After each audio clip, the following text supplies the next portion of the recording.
근데 노후 준비에서 가장 크게 잘못된 생각이 뭐냐? 네. 어딜 가나 제가 받는 질문이 얼마 모으면 맞아요. 은퇴할 수 있을까요? 얼마 자산 얼마 정도 있으면 편하게 노후에 먹고 놀 얼마 수 정도 통장이 있을까요? 있어야 되나요? 뭐 이런 질문. 근데 제가 이 말이 얼마나 사실은 잘못된 질문이냐면 요즘 뭐 젊은 층들도 노후 준비에 대한 관심이 상당히 좀 높은 편인데 노후 준비에 대한 또 생각이 좀 잘못되거나 또 네. 착각하는 부분도 있을 것 같아요. 어떤 엄청나게 부분이 많죠. 있을까요? 예. 다 잘못돼 있다고 보면 돼요. 진짜 지금 생각하시는 거가 너무 다르거든요. 일단 2030들이 노후 준비에 관심이 있다 그러면 사람들이 그래? 야 우리 때는 뭐 40, 50대야 생각했는데 야 역시 요즘 친구들은 참 훌륭하구나 이렇게 얘기하는데 그분들이 노후 준비하는 거는 노후 생각하는 거는 딴 거예요. 그분들은 그냥 파이어족.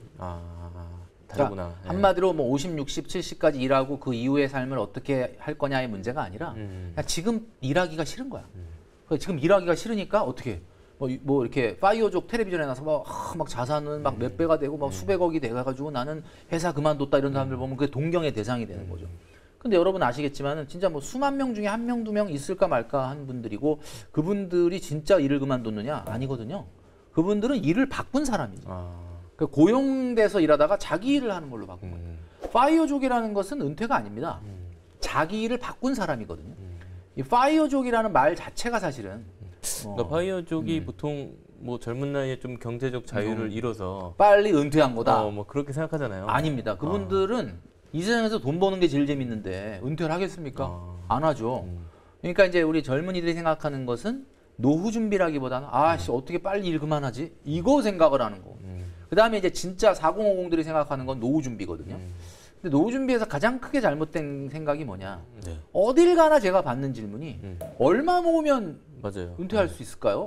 자산 얼마 정도 있으면 편하게 노후에 먹고 놀 얼마 수 정도 통장이 있을까요? 있어야 되나요? 뭐 이런 질문. 근데 제가 이 말이 얼마나 사실은 잘못된 질문이냐면 그럼 여러분들이 그만 한 30억 있다 쳐요. 한 30억 있어. 그럼 은퇴할 수 있을까요? 지금은 당연히 그래 30억 있으면 내가 좀 놀고 먹겠다. 근데 30억 딱 생기잖아요. 안 돼요 그게. 그럼 잘 보시면은 뭐 서장훈 씨는 뭐 50억 100억이 없어서 지금 나와서 맨날 저렇게 방송하고 그게 아니거든요. 이게 무슨 얘기냐면 사람은 얼마라는 자산이 있을 때 은퇴할 수 있는 게 아니고 얼마라는 현금 흐름이 발생할 수 있을 때 은퇴할 수 있는 거예요. 그러니까 여러분들이 내가 한 달에 얼마 정도를 일하지 않고 근로소득이 아닌 자본소득으로 그냥 현금 흐름이 내가 얼마 쓸 건데 그냥 그 정도는 무조건 오토매틱으로 나온다 라는 게 될 때 은퇴할 수 있는 거예요. 그러면 그 금액이 얼마인지를 알아야 될 거 아니에요. 그 금액을 다 몰라요 사람들이. 나 그러면 나중에 그냥 월요일부터 일요일까지 매일 좀 이렇게 내가 하고 싶은 일 하고 이제 회사를 가거나 근로 일을 안 하고 어떤 생활비가 얼마나 들지 여러분 잘 생각해 보시면 지금 여러분들 한 달에 쓰는 생활비 있죠. 그 머릿속에 그리셨어요? 한 달에 생활비. 거기서 교육비 빼세요. 왜냐면 이제 애들 다 크면 일단 그건 안 나갈 거잖아요. 애들한테 나가는 교육비. 그다음에 이자 빼세요. 이자. 뭐 나중에 어느 정도 갚을 거 아니야. 이자. 그럼 남았죠. 그게 여러분 지금 순생활비거든. 그 순생활비가 그래도 2, 300 이상 쓸 걸? 웬만한 집은? 그죠? 2, 300. 자, 근데 지금은 일하잖아요. 그러니까 뭐 그 2, 300 조달하는 거는 그게 문제가 없는 거지. 근데 이제 나중에 일을 안 한다. 월요일부터 금요일까지 회사를 가서 시달리고 거기에 매여 있는데 토요일, 일요일만 놀고 지금 2, 300 쓴 거거든요. 근데 여러분 나중에 그러면 월요일부터 금요일까지 회사 안 가잖아. 그럼 2, 300으로 될 것 같아요? 에이, 그럼 그때는 뭐 돈 없으니까 그냥 나가지 말고 안 만나고 넷플릭스만 하루 종일 본다. 안 되거든요, 그게. 현실적으로 안 돼요. 그래서 냉정하게 보면 여러분들이 월요일부터 금요일까지 스케줄이 있어야 되잖아. 오늘은 누구 만나러 가. 오늘은 어디 모임 가. 오늘 잠깐 놀러 가자. 나들이 가. 아니 맨날 이러는데 옛날에 쓰던 생활비로 됩니까? 안 되죠. 그러니까 무조건 2배는 든다고 봐야 돼요. 2배. 순생활비의 2배. 그러면 여러분 생각해보면 끔찍하죠. 와 그럼 일도 안 하는데 순생활비의 2배가 매달 필요하다고? 필요해요 진짜. 자 그러면 이거를 여러분이 한 재테크로 해결할 수 있습니까? 물론 여러분 재테크 잘하셔가지고 뭐 건물이 몇 개가 있고 뭐 수백억이 있고 은행 예금이 수십억이 있다. 아이, 그러면 되죠. 근데 일반적인 사람들은 재테크로 공적연금 받고 해서 해결이 안 돼. 그럼 이 얘기는 무슨 얘기냐? 해결 안 되는데 계속 안 돼, 안 돼. 어떻게 뾰족한 방법이 없을까? 그러니까 뭐에 투자해야 돼? 비트코인을 해야 되나? 뭐 미국 주식을 사야 되나? 자, 이런 식으로 가다 보면은 자산의 힘을 빌려서 노후 준비를 하려고 생각을 하게 되는 거고 그러다 보면 100% 실패하게 되는 거거든요. 일을 하셔야 돼요. 그러니까 일을 하셔야 된다고. 은퇴해서도 네. 자기 일이 있어야 근데 된다. 그 일은 지금 하는 일하고는 다른 일이에요. 왜냐하면 지금은 생계형 경제 활동이죠. 생계형. 그때는 무슨 돈 안 벌어도 돼요. 그러니까 제가 여러분들한테 말씀드린 건 돈 버는 직업을 여러분들이 정년까지 하고 나왔는데 어딘가에서 여러분들 월급은 많이 안 주지만 일 시켜준다. 너무 감사하죠. 근데 그런 분들이 많지 않잖아요. 그러면 처음에 어떤 생각을 하냐면 내가 한 6, 700, 5, 600 받다가 정년을 그만뒀는데 나중에 적어도 5, 600은 못 벌어도 3, 400, 2, 300을 어디 가서 벌지라고 생각하고 일을 찾으니까 없는 거예요. 그렇게 찾지 마시고요. 네네. 그냥 과감하게 돈 안 받고 여러분들이 월화수목 금은 아니고 월화수 정도 또는 월수금 정도를 어떻게 해요? 좀 돈 안 벌어도 되고 그냥 내가 좀 즐겁게 재밌게 하고 싶은 일을 하세요. 뭐 농담 삼아 막 어디 경비라도 가서 그런 얘기 하지 마시고 그건 자꾸 돈 벌겠다는 컨셉이잖아. 그냥 여러분들이 진짜 행복하게 즐겁게 재밌게 시간을 쏟아붓고 봉사활동 해도 되잖아. 그렇게 하시라는 거죠. 그러면 그 시간 동안 돈을 안 쓸 거 아닙니까? 그게 버는 거거든요. 노후에는. 그리고 잘 생각해 보세요.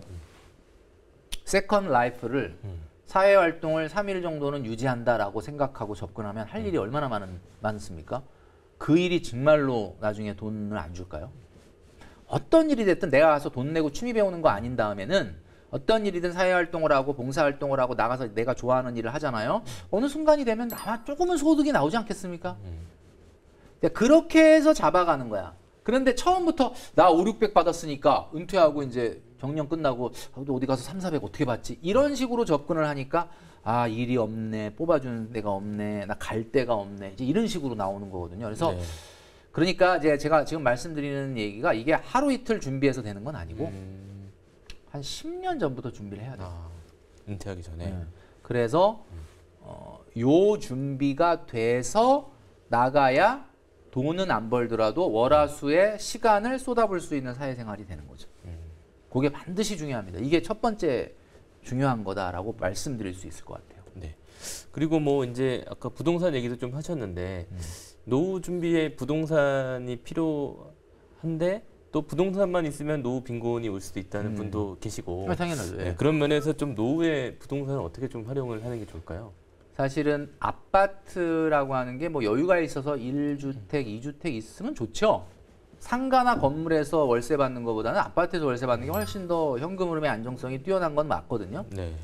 근데 이제 뭐 대부분의 분들은 뭐 내 집 마련, 아파트 하나 마련하기가 급하다 보니 근데 저는 개인적으로 서울에 이제 집이 있어요. 아파트가. 근데 그 아파트를 코로나 때 제가 이제 뭐 코로나 때 강의도 없고 상당히 소득이 좀 많이 힘들어지더라고요. 그래서 그때 뭐 애들도 다 대학 가고 그랬으니까 뭐 굳이 서울에 있을 필요 있냐. 그래서 저희 사무실이 저도 서울인데 그냥 과감하게 그 집을 월세를 줬습니다. 그리고 이사를 경기도 외곽으로 나갔거든요. 네. 그러니까 그 집에서 내 집에서 월세 받아서 그 집 가서 월세 내니까 돈이 나와요.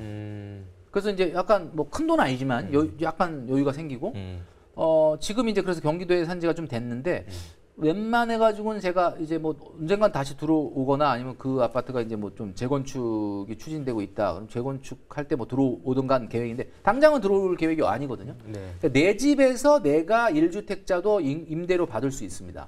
그래서 집이라는 거는 상가나 건물하고 달리 공실의 위험이 적고 수도권의 아파트라면 그렇기 때문에 사실은 좀 현금을 수익률은 좀 떨어지긴 하죠. 당연히 아파트가 그렇긴 한데 그러나 안정성 면에서는 굉장히 탁월하기 때문에 그런 걸 좀 그렇게 활용을 하시는 게 좋겠다라는 생각이 좀 들고요.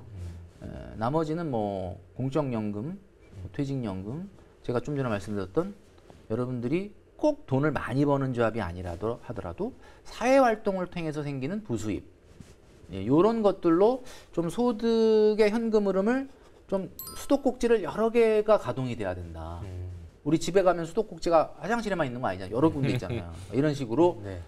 틀면 물 나오는 수도꼭지가 뭐 큰 돈은 안 나와도 한 3-4개 정도, 4-5개 정도 이렇게 있도록 하시는 준비가 필요하다. 오늘 내용들 참고하셔서 월급 관리 또 자산 관리 하는 데 도움이 되셨으면 좋겠습니다.